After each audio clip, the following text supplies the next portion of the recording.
Assalamualaikum warahmatullahi wabarakatuh. Segala puji bagi Allah, Rabb semesta alam. Salawat dan salam tercurah kepada Nabi Muhammad sallallahu alaihi wasallam, penutup para nabi dan rasul. Semoga juga tercurah kepada para sahabat beliau, para pewaris cahaya.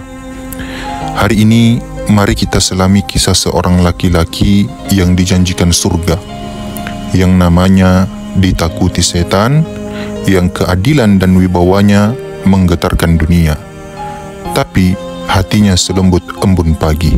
Dialah Umar bin Khattab radhiyallahu anhu. Ini bukan sekedar kisah seorang sahabat. Ini adalah kisah perubahan total, kekuatan iman dan kepemimpinan yang menembus langit. Kisah ini bukan untuk dikagumi, tapi untuk diteladani. Umar bin Khattab adalah pemuda Quraisy yang kuat, tinggi, pemberani, ahli pedang, dan ditakuti. Ia termasuk orang yang sangat keras menolak dakwah Nabi Muhammad sallallahu alaihi wasallam. Bahkan suatu hari ia keluar dengan pedang terhunus berniat membunuh Rasulullah sallallahu alaihi wasallam.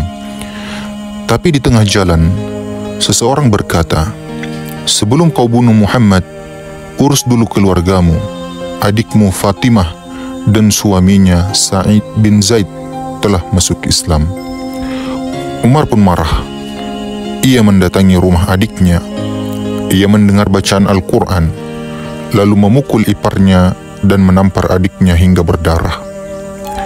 Tapi Fatimah tetap berkata, "Lakukan apapun yang kau mau, Umar. Tapi kami tidak akan meninggalkan Islam."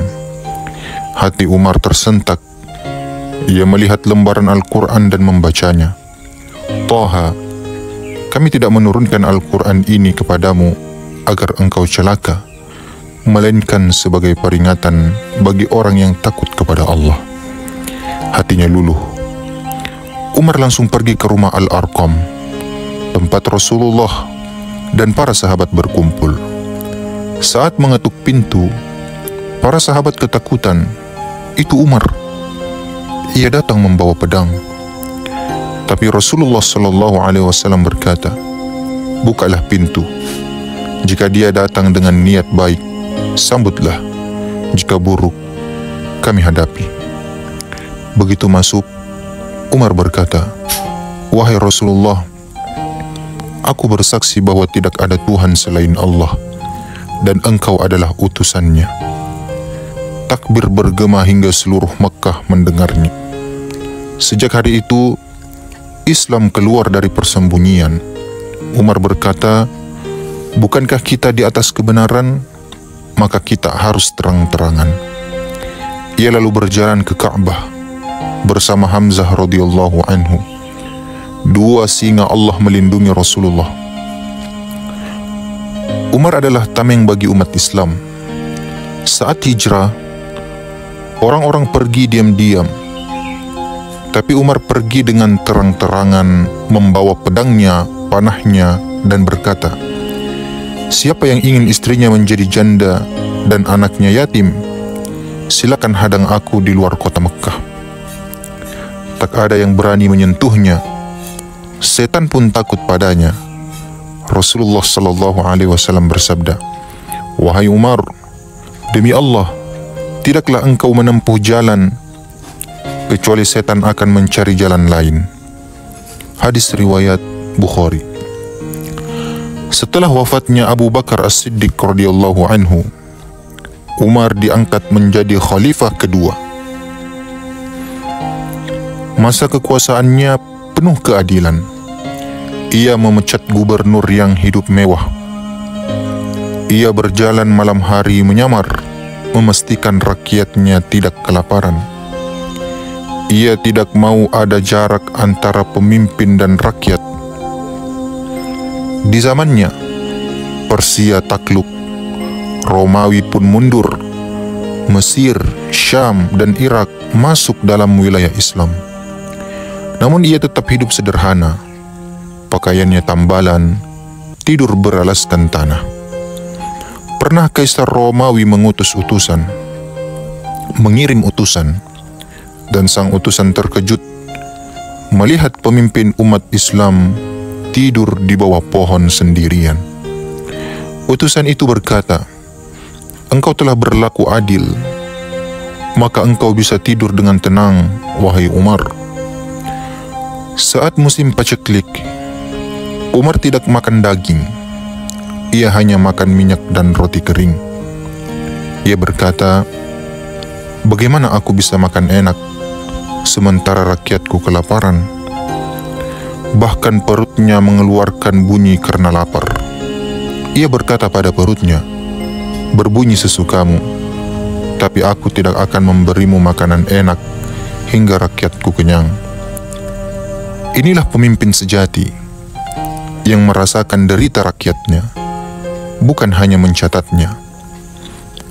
Pernah Umar ditanya oleh seorang pemuda, "Wahai Amirul Mukminin, mengapa engkau tidak memakai pakaian bagus dan mewah?"